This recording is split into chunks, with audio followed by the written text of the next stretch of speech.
BC heartbreak lah karena kurang ikan dia mau jadi.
đầu xuân nữa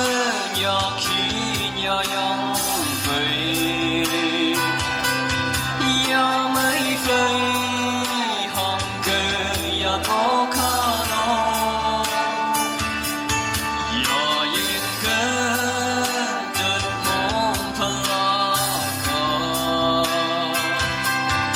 nắng hay gió ở trường nên nắng hay gió